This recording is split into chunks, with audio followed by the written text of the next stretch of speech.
जय हिंद दोस्तों, कैसे आप सभी। उम्मीद करता हूं कि सारे फिट और हेल्दी होंगे और मैं चंदन कुमार उपाध्याय आप सभी का स्वागत करता हूं फिर से अपने एक और नए ब्लॉग में।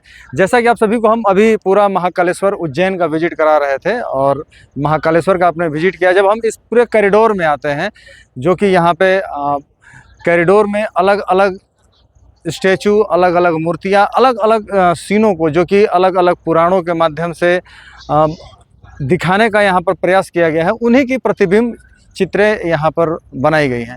साथ ही साथ अभी हम लोग यहाँ पे देखेंगे कि सप्तऋषि, जिनको कि सप्तऋषि मंडल या सप्तऋषियों के नाम से जाना जाता है, उनके यहाँ पर आप देख सकते हैं कि मूर्तियाँ बनी हुई है और हम जानेंगे कि कौन है वो और कैसे हैं। मिलते रहिए। तो सबसे पहले ये जो आप देख रहे हैं, ये जमदग्नि ऋषि का ये स्टेचू है और जमदग्नि ऋषि के बारे में आप जानते हैं कि वो अस्त्र शस्त्र इन सारी चीज़ों के बहुत बड़े ज्ञाता थे और इन्हीं के पुत्र हुए भगवान परशुराम, और जिन्होंने कि इस धरती पर सहस्त्राबाहु का वध किया था।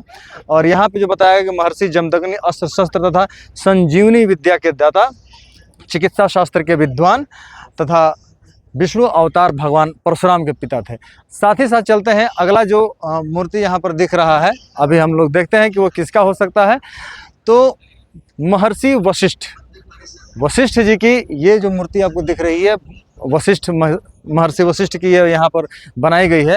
वशिष्ठ स्मृति, वशिष्ठ संहिता, वशिष्ठ सिद्धांत आदि ग्रंथों के कर्ता, योग वशिष्ठ के वक्ता, सूर्यवंश के पुरोहित, ऋग्वेद के 7वें मंडल के अधिपति एवं शास्त्रादि विद्या के दाता।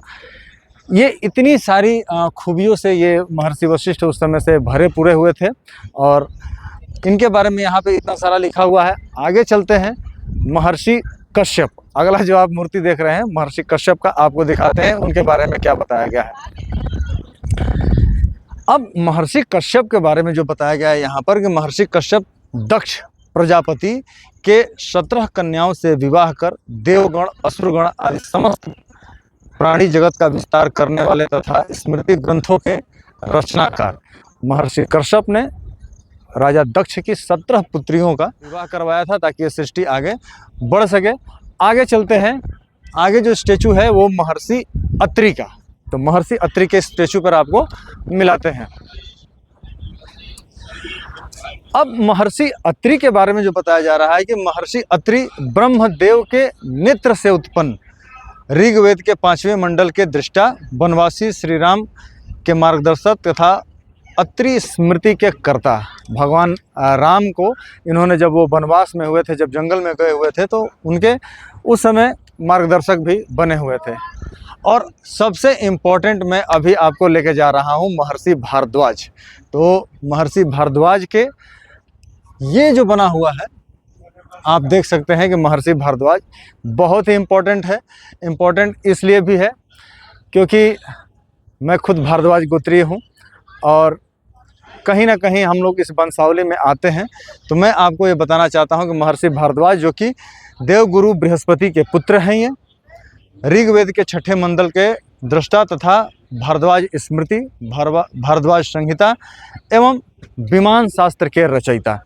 आज अलग अलग चीज़ों पे ऊपर बात हो रही है, टेक्नोलॉजी पे बात हो रही है, स्पेस पे बात हो रही है, जेट पे बात हो रही है, लेकिन विमान शास्त्र का अगर कहीं पे जिक्र आता है तो ये पूरा का पूरा श्रेय महर्षि भारद्वाज जी को ही जाता है, क्योंकि उस दौर में, उस काल में उन्होंने विमान के ऊपर काम किया था। उसके अलग अलग उन्होंने विमान के बारे में बताया था कि किस किस तरीके से विमान चल सकते हैं, किस किस तरीके से विमान मंत्रों से चलने वाले, ईंधन से चलने वाले, करंट से चलने वाले, जिसके ऊपर आज भी लोग स्टडी कर रहे हैं, काम कर रहे हैं। साथ ही साथ अभी आप देखें कि महर्षि विश्वामित्र के बारे में आप लोगों ने शुरू से पढ़ा है, जाना है, और योद्धा से बृहर्षि का पद प्राप्त करने वाले, गायत्री मंत्र के दृष्टा, अनुवांशिक विज्ञानम तथा अस्त्र शस्त्र के विद्या के दाता थे।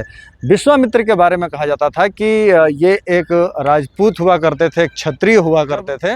इनको लगा कि एक ब्राह्मण जो है इनसे ज़्यादा श्रेष्ठ है, तो ये किस तरीके से इसको पाया जा सकता है। तो उन्होंने तप किया था और त्याग से उन्होंने इसकी अध्ययन किया और उसके बाद इनको ऋषि की उपाधि मिली थी और फिर जाके एक क्षत्रिय से ऋषि बने थे। और इनकी तपस्या का बल इतना तेज हो गया था कि समस्त देवताओं को इनके खिलाफ षड्यंत्र भी रचना पड़ा और स्वर्ग से मेनका को, जो कि इंद्र की अप्सरा हुआ करती थी, मेनका को इस धरती पर भगवान विश्वामित्र की तपस्या को तोड़ने के लिए भेजा गया था और कहीं ना कहीं वो उसमें सफल भी हुए थे। एक और बच गया है जिसको कि आपको जानना जरूरी है, मैं उसको बता रहा हूँ। महर्षि गौतम। गौतम ऋषि के बारे में बहुत अच्छे तरीके से जानते हैं। इनकी पत्नी का नाम अहिल्या था और माता अहिल्या का जो कुछ भी रहा था, क्योंकि इंद्र ने यहाँ भी छल किया था और छल से उसने गौतम ऋषि का वेश धारण करके और माता अहिल्या को अपवित्र करने की कोशिश की थी। और जब भगवान ऋषि गौतम ने अहिल्या जी को श्राप दे दिया था कि वो पत्थर की मूर्त में बदल जाएंगी और फिर त्रेता युग में भगवान राम आएंगे और जब उनके पैरों से उस शिला को स्पर्श होगा तो फिर वो अपने असली रूप और अपने उसमें आएंगी। तो महर्षि गौतम स्मृतिकार, न्यायशास्त्र के प्रवर्तक, धनुर्वेद के ज्ञाता तथा प्रातः स्मरणीय पंच कन्याओं में सम्मिलित माता अहिल्या के पति थे।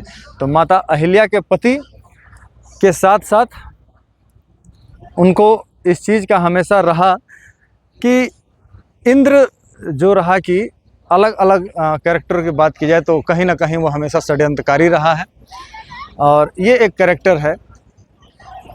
किस तरीके से लोग जानते हैं, समझते हैं, उसके बारे में तो हम लोग बहुत ज़्यादा बात नहीं कर सकते, लेकिन क्योंकि बहुत सारे धार्मिक मुद्दे हैं उसके ऊपर आप खुल के बात नहीं कर सकते हैं, लेकिन अब ज़रूरत है जो लोग समझते हैं उसके ऊपर बात करने की।